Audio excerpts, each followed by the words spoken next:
So, um, I'm sure some of you already have seen my posts about being 10 years cancer free as of today. 10 years ago, I had my surgery for breast cancer. And at the time, they didn't really know exactly how far gone the cancer had um, been. So they had to test my lymph nodes and to take out the tissue and everything to get the cancer out. They knew it was there, but the imaging wasn't really making it very clear. So they ended up taking 11 centimeters out of my breast because they didn't know how much they had to take out, and of course that was way more than I had. I think it was more like 5 centimeters, so I got an extra 6 centimeters taken out that I didn't need to do, which is giving me trouble, but I will deal with that now because now that I'm 10 years out, the risk of recurrence is very, tiny small, like very, very rare, extremely rare. So, but because it is my 10-year anniversary, I wanted to read the poems I wrote back then because it was a very, very difficult time for me. I was dealing with trying to fight the cancer and being strong, but yet psychologically it was very hard because everyone was reaching out, everyone was caring, and really I was very blessed to have people who actually wanted to help me and wanted to be there for me. So I think the reason why I wrote poems was to deal with that and to deal with that stress, that weight, and that responsibility I had, not only of making sure everybody else was okay, but that I was okay and solid and strong and I could get through. So let me read them.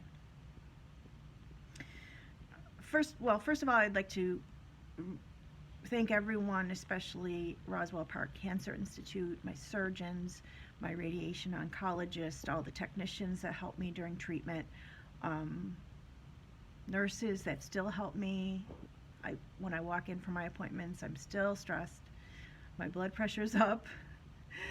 So all these healthcare workers are just angels in my opinion. And their strength is something that we should all really, really feel fortunate that they are there for us. So thank you all, and these poems were an expression of all my gratitude. A Tetrad. It's not up to him. Tell me that I can stay a little longer. A life formed out of bits of thread and spilled blood is just a moment, a flash. My creative clutter, the only proof that I breathe. Flesh plundered, compromised, sight unseen, by one bad seed waiting for that slim circumstance to strike and grow in a moment, interrupting a long-awaited dream. We never know until we know. We are not a given, even if we are forgiven. I'd love to speak to that cell, lone invader of my own universe.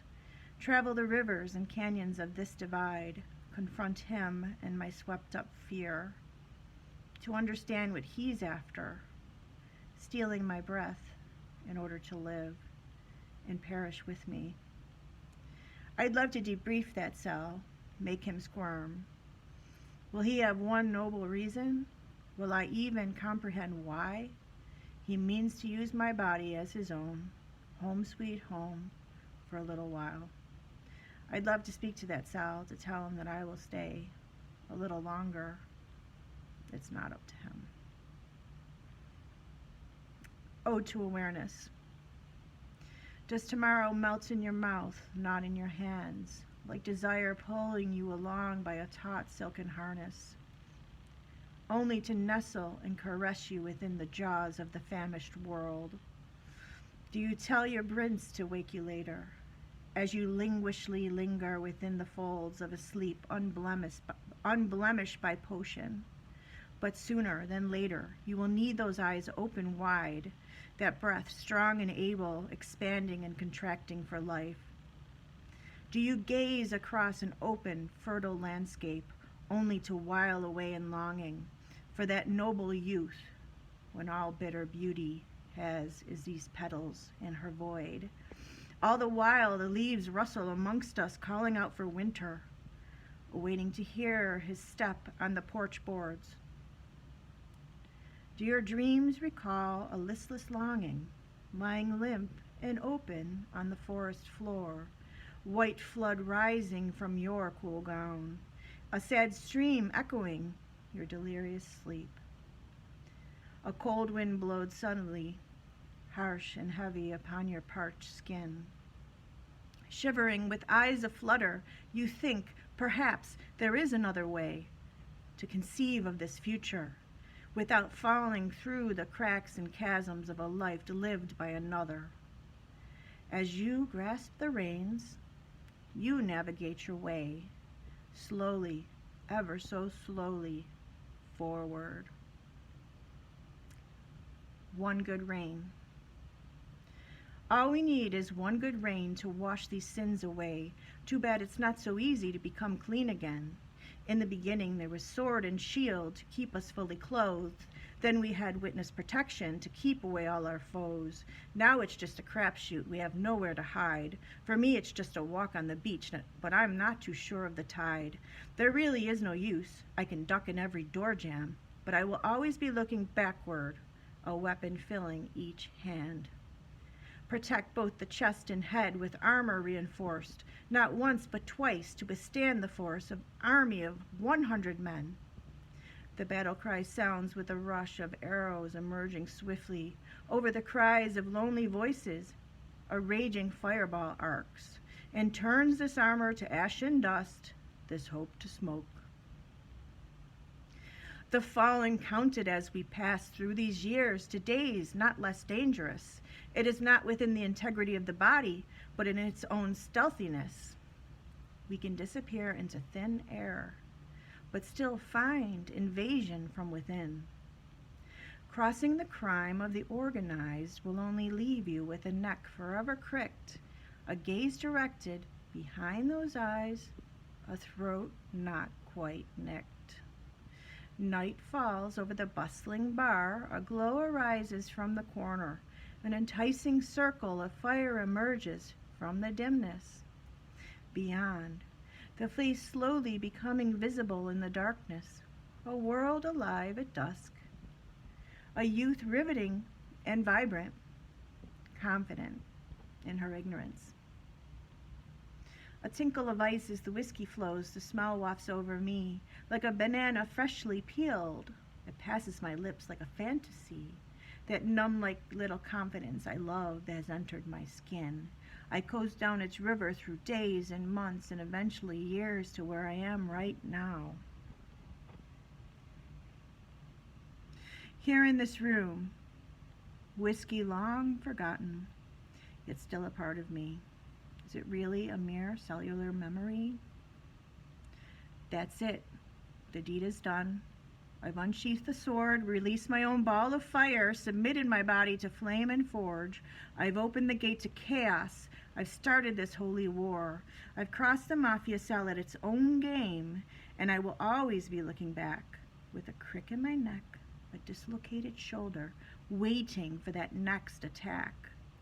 And I owe it all to those whiskey years and that marvelous carelessness. In my innocence of youth, I had grasped a light that has lingered ever since. And it's true, it is still near, burning strong and very much alive.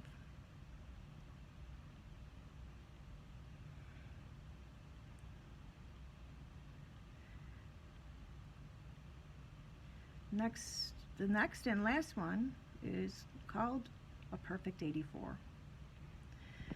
42 years of a life to live well and full is not enough to wrap my weary arms around the world. 42 more would do. Let's make it symmetrical. 42 more would do very well. My social calendar is much too full. 84 years, you say? You'd be lucky.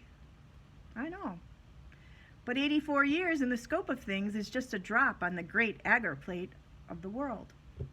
84 years is all I ask, a perfect number seemingly. Keats only got 25, and I'm no Keats. That's what I see. We'll call him Gabe, my angel. Alarm me of what's to come. He tapped me on the shoulder, changed my curfew to some night I never dreamed of. Then changed it once again so I'd learn. Then I knew that I was strong enough.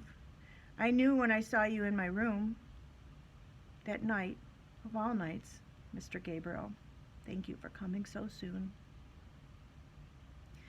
I only wish that you were less frightening, with your perfectly trim beard, and eyes of clay and sinfulness, here on hallowed ground, so rare. We are less earthy than you think. Bring your white robes. I don't care. But I forgive you, Gabriel. Your message was loud and clear. These hands have more comfort to give, this left hand more to write, this right hand more peace to share with those I encounter each night. This hair much more than vanity, a frank expression of who I am. This brain to compute and rationalize my relation to earth as it stands. These eyes, they're a window to a soul not clean but bright. These bulky arms, which I lament, have held my child so tight and still do. These ears to listen caringly to those who need me most. This mouth with which to kiss goodnight all those whom are not lost. These teeth to chew the chocolate was delicious and so fine. This nose to smell the springtime air as it wispily leaves the vine. This neck to accept kisses and caresses all the same. These shoulders to shoulder the gardening, creating life along the way. These breasts create a line from me to my beloved and his stare. My waist encompassed by those arms who really, truly care. My hips contain my power of life and femininity. Those thighs that I wish smaller have gotten me from sea to sea. These old calves are not so bad, but shaving them gets routine. My feet, oh my woeful feet, you can kiss them, but not this week. My heart, I saved the best for last. It holds so many dear. Although I may not express myself, hear me loud and clear.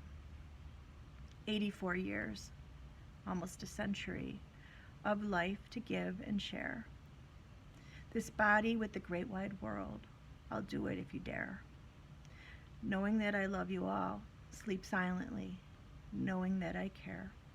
And never for a minute dream of when you will not be here. Leave that worry all to me. I've seen it all before. To me, it's just a path I'm on, and I've just opened the great big door. This is my one wish for you. Life can be so unfair, for I have people looking out for me, some white dove, down here or up there. Oh no, I've lost my shoes again. Radiation is a bear.